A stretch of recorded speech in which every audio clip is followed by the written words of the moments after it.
Good morning. This message is intended for the whole world. Um, the question is, how can you get beauty, um, perfect health, a long life, and great spiritual, um, moral, and physical strength? And how can you, at the same time, contribute to health, to prevent and eradicate famine? Um, in the world, because we are going to be 9 billion people sooner or later.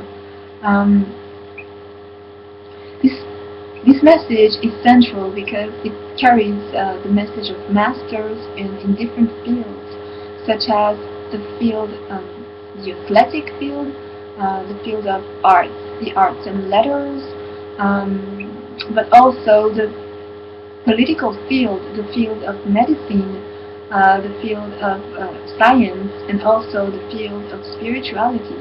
Um, the answer is to become a vegetarian. Okay, so spiritual leaders, for example, who are vegetarians are Martin Luther King or Mahatma Gandhi. Um, Famous scientists also like Albert Einstein, Leonardo da Vinci, Isaac Newton, Charles Darwin,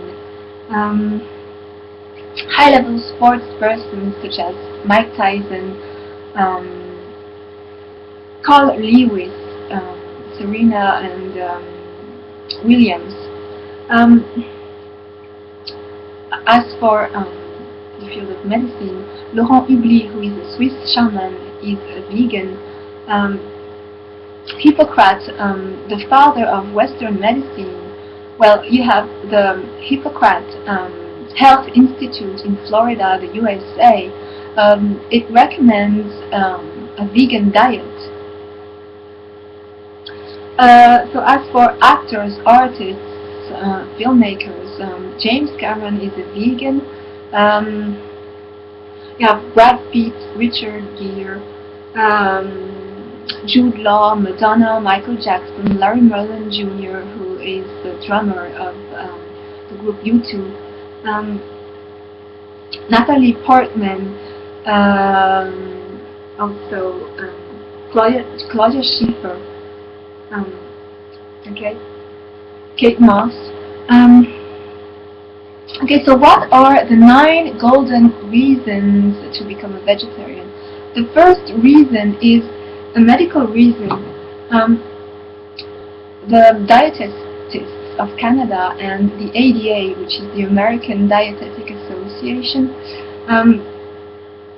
they say that the vegan and vegetarian diets are nutritionally adequate for all stages of life, starting from pregnancy up to the diet for high-level sports persons. They say that they may be beneficial for the treatment and prevention of many diseases of our civilizations, such as cancer, cardiovascular diseases, hypertension, diabetes, obesity. In the China study by Professor T. Colin Campbell, it reveals that eating meat and drinking milk raises significantly the number of the incidences of cardiovascular diseases and cancer.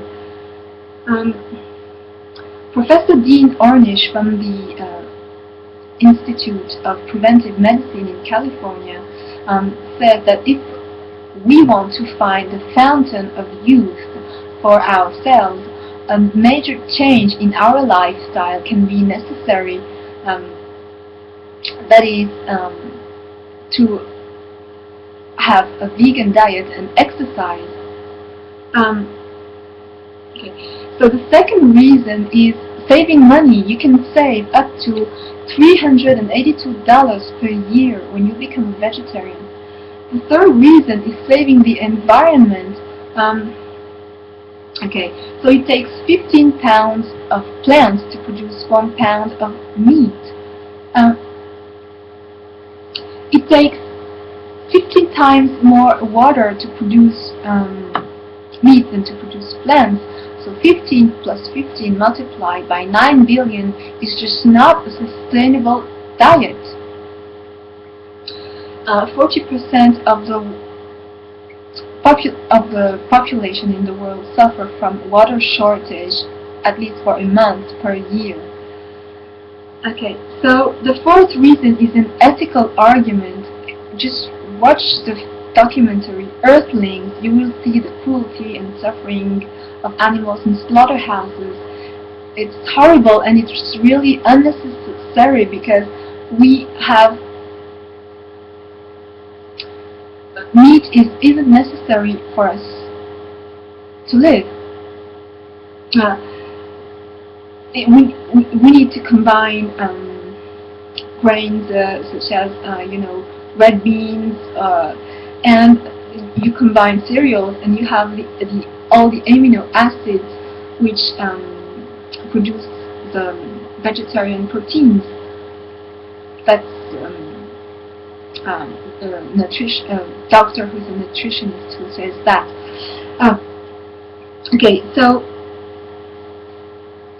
the fifth argument, it concerns moral and psychology. According to yoga, we become more peaceful and less aggressive when we are vegetarians, and experiments were indeed conducted on prisoners and they were less aggressive and more peaceful when they were given a vegetarian diet. The sixth argument is a philosophical reason. Philosophy means the love of wisdom.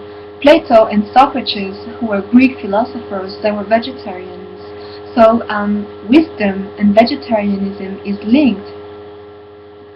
The seventh argument is a scientific reason.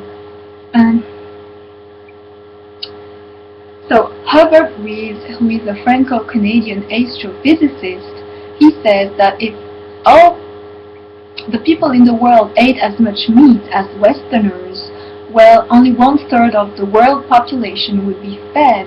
And Albert Einstein says that nothing will be as beneficial to human health and increase more the chances of survival of life on Earth than the evolution to the vegetarian diet. The eighth reason is a political reason. So if you become a vegetarian, you help to eradicate and prevent famine, and therefore you avoid wars. This is written in the Srimad Bhagavatam, which is a Hindu sacred text which follows the reading of the Bhagavad Gita, which is the equivalent of the Bible for the Hindus. But also the Apsaras, they say the same thing. The Apsaras is a French committee of physicians or doctors for a responsible nutrition. The eighth reason is a spiritual reason. Bhaktiyananda Goswami, who is a spiritual master, he's a Hindu, Christian, Buddhist monk with Jewish roots. He tells us to read a text that says that when we are a vegetarian, we become a better receptacle of grace, which is the divine assistance which